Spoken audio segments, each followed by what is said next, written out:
Ne pas changer la formule qui gagne. Champion titre Fred Bouvy n'a pas manqué son entrée en matière en signant le meilleur chrono des 2 séances qualificatives. La Mazda de Lemre Dermont, la BMW de Van Bellingen-Maas et la Jaguar de Thierry Smits sont en embuscade. Chouette idée que de permettre au public de venir sur la grille. Dès le départ, un accrochage implique la Kia Proceed d'un Steveni un peu trop entreprenant et la BMW de Redan.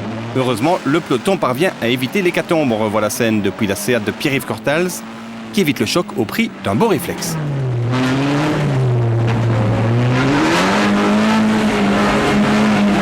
Mais l'équipage Seat Belgique sera malheureusement retardé par une crevaison suite à cette manœuvre.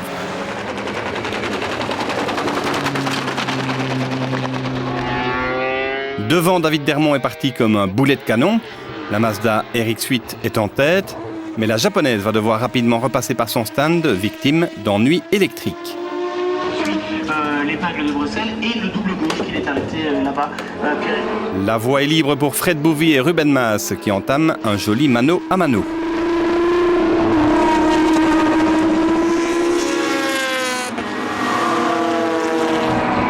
Derrière, belle entrée en matière de l'Audi A4 de Nicolas de Crème. Le jeune pilote Street Machine devance la première des Kia pilotée par Koen Wouters. Un Koen Wouters satisfait de cette première expérience. Ça allait bien, on avait juste un problème de température et je devais alors changer de rapport 1000 tours minute plus tôt que prévu. Mais à part cela, super, un peu de sous-virage, mais bon, la qualif n'a pas été terrible et on ne pouvait pas espérer revenir devant. Lors des ravitaillements, la BMW de Maas Van Bellingen va perdre le bénéfice de son bon début de course. Tout allait bien, mais en fin de relais, j'ai eu des problèmes avec 2 bougies et 2 bobines qui se sont cassées. On a perdu beaucoup de temps au stand et on repart 8e. Donc pour cette première course, ça n'a pas vraiment bien commencé. Christian Kelders, qui a pris le relais de Fred Bouvy, hérite donc d'une solide avance et ne se fait pas prier pour imposer la belle Renault Mégane Trophy. Première course, première victoire, c'est bien. Comme prévu, Fred avait fait le plus gros du travail, donc il m'a laissé la voiture en première position avec suffisamment d'avance. Puis le team était génial, il m'a indiqué à chaque tour l'avance qui me restait, donc j'ai pu comme ça essayer de gérer. L'Audi A4 fait preuve d'une fiabilité retrouvée et Julien Scroyen parachève le travail de Nicolas de Crème par une très encourageante 2e place. Le podium est complété par la revenante Jaguar X-Type confiée à Jérôme Thierry et à Jean-Jacques Smits. La Kia Proceed de Wouters Vanthoor, 4e, précède la première voiture de la classe S2, la belle solution F Audi de Armand Fumal et Maxime Soulet. Dans les catégories, victoire de la très rapide BMW de Quick Jonker en T3. Seule dans sa classe, la Volvo S60 de Jamar Neri termine à une belle 16e place. Rappelons que cette voiture carbure au bioéthanol. Victoire enfin en T2 pour la vieillissante mais très performante encore, Alfa Romeo 156 de Plainevaux-Catsers. Quelques heures plus tard, seconde grille de départ avec la Renault Mégane du Delahaye Racing toujours en pôle, mais cette fois Christian Kelders rate son envol, patine, glisse et se laisse engluer dans le peloton. Tout profit pour Steve Van Bellingen qui prend la tête devant Julien Scroyen et Stéphane Lemre.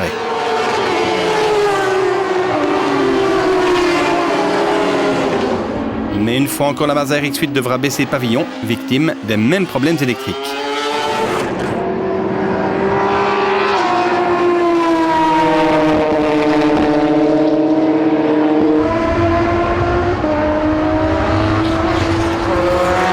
La BMW et l'Audi n'en demandent pas tant et prennent la poudre d'escampette.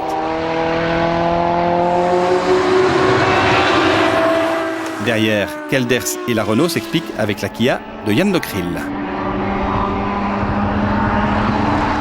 L'autre Kia de Wouters et Vanthoor est-elle retardée? On a eu des coupures moteur. Le moteur s'arrêtait parfois et repartait 2 secondes plus tard. On perdait 1000 à 2000 tours minute et pourtant les températures étaient OK. Mais c'est un problème qu'on a depuis plus de 3 semaines. Et je crois qu'on doit encore chercher un peu pour savoir précisément quelle est l'origine du mal. Mais c'était mieux d'en rester là. À la 5e place, Frédéric Jonker se fait remarquer au volant de la BMW M3 de la classe T3. Mais la belle Allemande n'ira pas beaucoup plus loin, moteur touché. Après les ravitaillements, la BMW de tête doit s'arrêter 35 secondes, une pénalité due à la présence de 2 pilotes pro au volant. Mais Ruben Maes poursuit le travail de son équipier Steve Van Bellingen. Nicolas Decrème en proie à un accélérateur récalcitrant lâche prise et doit surveiller ses rétros car Fred Bouvy et Philippe Steveny sont à l'attaque.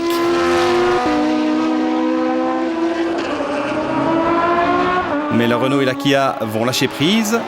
La Procid s'arrête dans la montée des combes alors que quelques secondes plus tard, la Renault crève et doit repasser par les stands.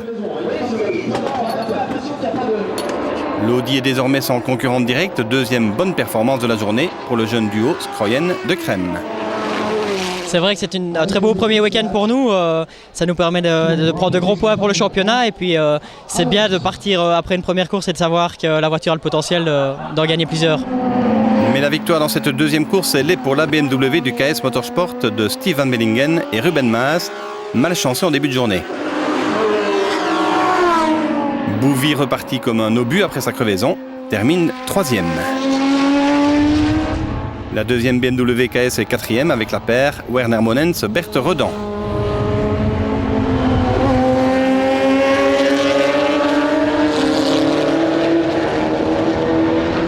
5e, le duo Schmetz-Gomez s'impose en S2 devant la paire Fumal-Soulet au terme d'une belle empoignade. Fontaine-Servet complète le podium dans cette catégorie S2.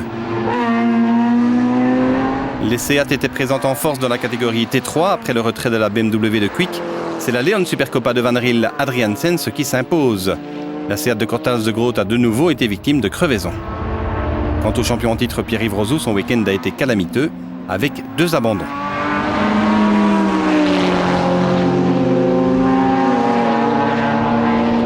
En T2, les champions en titre Ben André et Alexandre De Witt imposent leur Honda Civic en compagnie du français Gérard Arbeau. Prochain rendez-vous dans une quinzaine de jours sur le très apprécié tracé de Dijon-Prenois, au cœur de la Bourgogne.